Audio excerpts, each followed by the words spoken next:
He just wanted a hot meal. That's all James Walker was looking for when he pushed open the creaky glass door of the diner that chilly afternoon. The wind outside bit through his old army jacket, and his hands, worn and calloused from years of hard work, trembled slightly from the cold and from age. At 72 years old, James didn't ask for much anymore. His days were quiet. Most of his friends were gone.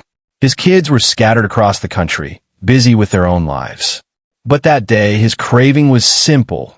Something warm, something satisfying, and maybe if the coffee was strong, he'd sit a while and watch the world pass by through the foggy window. The bell above the door jingled as he entered. Inside, the diner smelled like sizzling bacon, brewed coffee, and memories. It was the kind of place where time seemed to pause. Faded black and white photos hung crooked on the walls. The booths were patched with duct tape, and the menu hadn't changed in at least a decade. But none of that mattered to James. He found an empty booth near the back, away from the noise, if you could even call it that. Just a few patrons, a young couple sharing pancakes, an older man reading a newspaper, and a tired-looking mother bouncing a baby on her lap. James slid into the booth with a soft sigh, his bones stiff from the cold and from years of wear. He didn't notice her at first. The waitress. She approached with a notepad in hand, her ponytail swinging as she walked, a bright, easy smile on her face. She looked to be in her 20s, young, full of energy, probably juggling college classes or a second job. Still, she greeted him with the same respect and attention as she might a regular. "What can I get for you today, sir?" she asked warmly. James cleared his throat. "Steak, medium rare, and water's fine." She nodded, wrote it down quickly, then glanced at his jacket.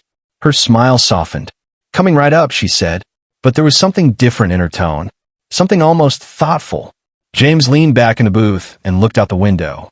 Snow flurries had begun to drift from the sky, dancing through the air like tiny whispers. As he waited for his meal, his mind wandered, as it often did, to the past. Vietnam, the jungle, the rain, the friends he never got to say goodbye to. He didn't like talking about it. Not because he was ashamed, but because most people didn't understand. Some didn't care. Others, back in the day, had treated him like a villain, not a veteran. He had learned to keep it all to himself. The pain, the pride, the loss. He kept his jacket, though, always. The name Patch stitched above the heart. It was his way of remembering, even when the world forgot. A few minutes later, the waitress returned with his plate. The steak looked perfect, still sizzling slightly.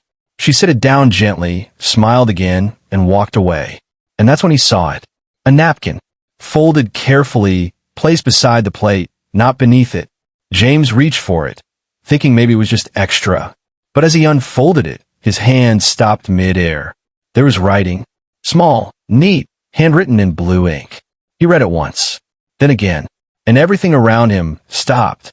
A jacket, a past, and a quiet order. James had served 2 tours in Vietnam. He never liked talking about it. Not because he didn't remember.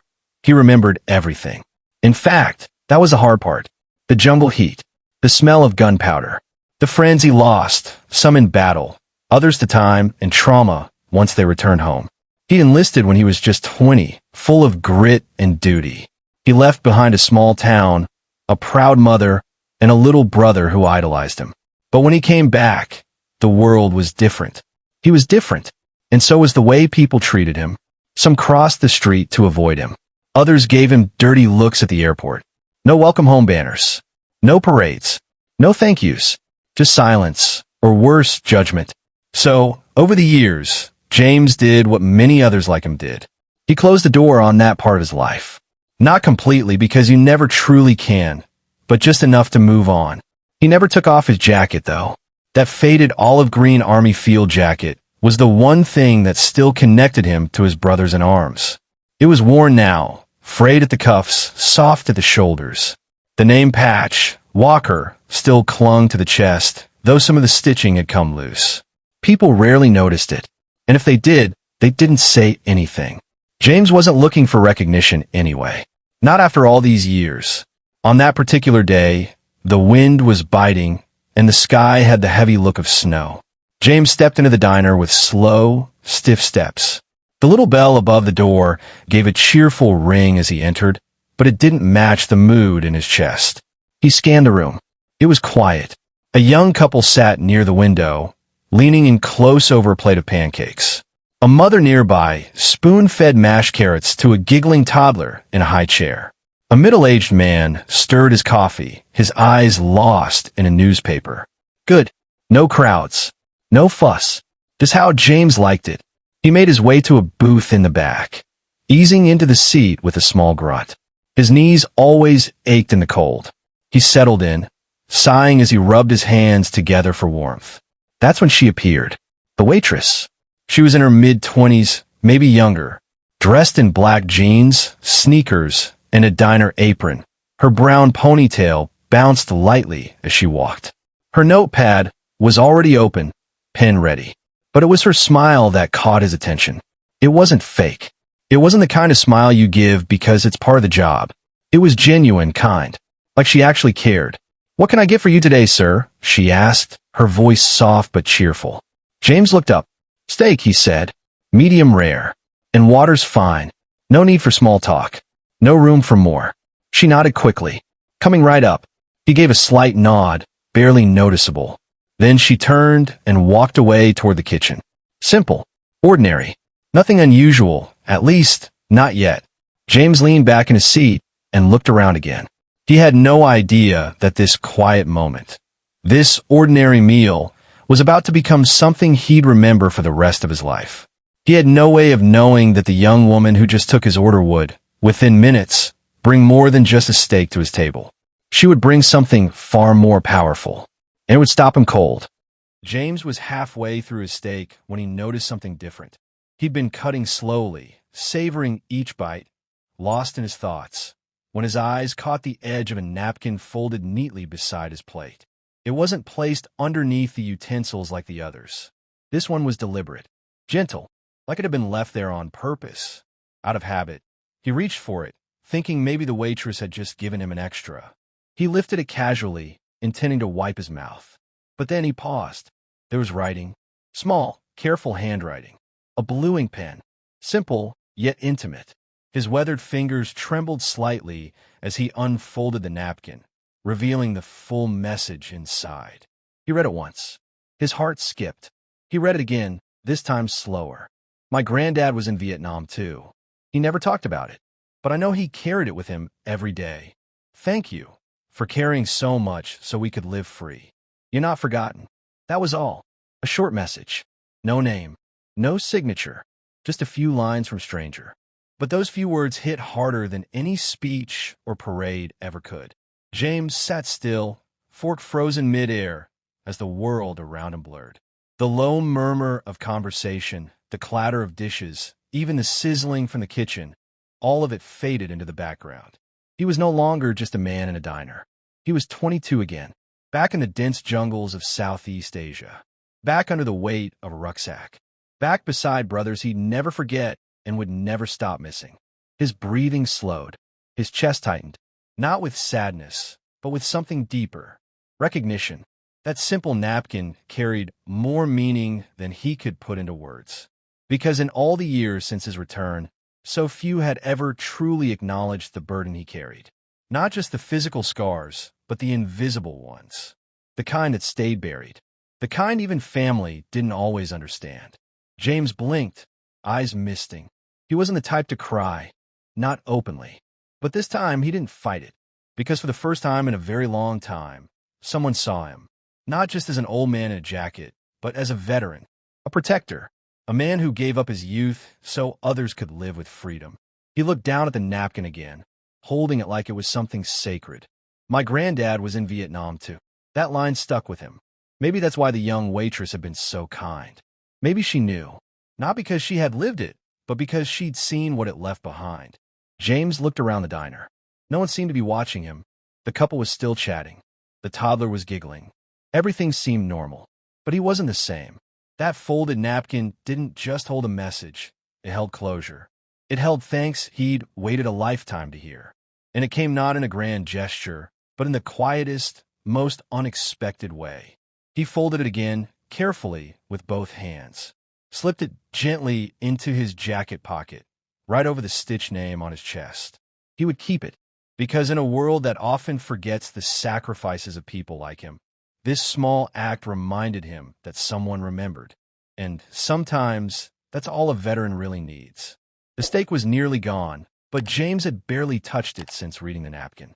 His appetite had faded, replaced by a feeling in his chest he couldn't quite name. Something heavy, something warm. A few minutes later, the waitress returned, holding the small black check folder in her hand. Her eyes flicked toward the plate, then up to James. "Everything okay?" she asked kindly. James didn't answer right away. Instead, he reached into his jacket pocket and pulled out the napkin, still folded, still as powerful as when he first read it. He laid it gently on the table. He cleared his throat, but his voice came out rough, almost like gravel. "Did you write this?" he asked. She paused, then gave a small nod. "Yes, sir." Her voice dropped slightly, more reserved now. "I saw your jacket," she continued, her eyes glancing at the faded name patch. "Walker. I figured you were a Vietnam vet. My granddad, he served there too. But he never really talked about it. Not once." She paused, her fingers nervously adjusting the edge of her apron. "He passed away last year," she added. "And I never got to ask him the questions I should have asked. Never got to tell him what I wanted to say. So when I saw you today, I just thought maybe I could say it to you instead." James nodded slowly, lips pressed tightly together. His throat tightened, and for a second, he couldn't speak. The lump in his chest was real, raw. She noticed. Without saying anything else, she reached out and gently placed her hand on the edge of the table, close to his. Not pushing, not rushing, just there. "Thank you for your service, sir," she said softly. "I really mean it." James stared down at the napkin, then at her hand, then into her eyes. What he saw wasn't pity. It wasn't obligation. It was genuine gratitude. And in that moment, something inside him cracked. Not in a painful way, but like a sealed door slowly creaking open after being locked for decades. His voice, low and tired, finally returned. "I lost a lot over there," he said. He wasn't sure why he said it out loud. He rarely did, but the words came anyway. Friends, time, a part of myself, maybe. I came home, and people didn't want to look at me. I stopped expecting anyone to care. So I just moved on. There was a long pause. His eyes glistened now, but he didn't wipe them. He wasn't ashamed of the emotion. "Not this time. But I'd do it again," he said, almost in a whisper. "I would, even knowing what it would cost me." He looked at her, really looked at her. This young woman who could have ignored him, who could have taken his order and walked away. But instead, she had taken a moment to acknowledge a life lived in silence. I never thought anyone remembered," he finished. Her expression softened, her eyes slightly misty now, too. "We remember," she said, her voice steady. "Even if we don't always say it, we do." James nodded slowly. It wasn't just what she said, it was how she said it. Like she meant every word with her whole heart. And for the first time in years, he felt seen. Not as an old man, not just a diner customer, but as a soldier, a protector, a person who mattered. James left the diner quietly that day. No fanfare, no goodbyes, just the soft jingle of the door chime as he stepped back into the cold afternoon air. But though he walked out the same man on the outside, something inside him had shifted, something that had been buried for decades now stirred. He didn't speak to anyone else. He didn't look back, but he didn't leave empty. At the edge of the booth where he had sat, next to the black check folder, the waitress found something she wasn't expecting. There was no cash, no loose change or credit card receipt. Instead, there were two small items, placed gently and with meaning. The first was a simple note, handwritten on the back of a diner receipt. The words were few, but carried a weight that couldn't be measured. "For your grandfather, and for you. Thanks for reminding me that it mattered." Beneath the note sat something else, something far more personal. His army patch, the one that had been stitched to James's jacket for years. It was faded, the fabric thinned by time and touch. The thread had come loose in places, and the name, Walker, was just barely hanging on. But it was real. It had been with him through deployments, moves, cold nights, hospital visits, and quiet mornings spent remembering fallen friends. To anyone else, It might have looked like just a scrap of cloth, but to a soldier, it was a symbol of everything. The waitress stared at it in stunned silence. Her fingers trembled slightly as she picked up the patch, running her thumb over the worn stitching. Her eyes welled up, not from sadness, but from the overwhelming realization of what had just been given to her. He had given her a piece of himself, a piece of history, a quiet offering of trust, and all because she took a moment to say what most people never do. She glanced around, half hoping he might still be there, but the booth was empty. The sidewalk outside showed only fading footprints in the thin layer of snow. James was gone, but he had left behind more than a note and a patch. He had left behind healing. For her, for himself, for the memory of her grandfather, and for the silence that had lingered between generations for far too long. Out on the street, James walked with his hands tucked in his pockets, his head slightly bowed against the wind. But his step was different, lighter somehow, like he just laid down a burden he didn't realize he was still carrying. The air was cold, but he didn't mind it as much now. Something in his chest was warmer.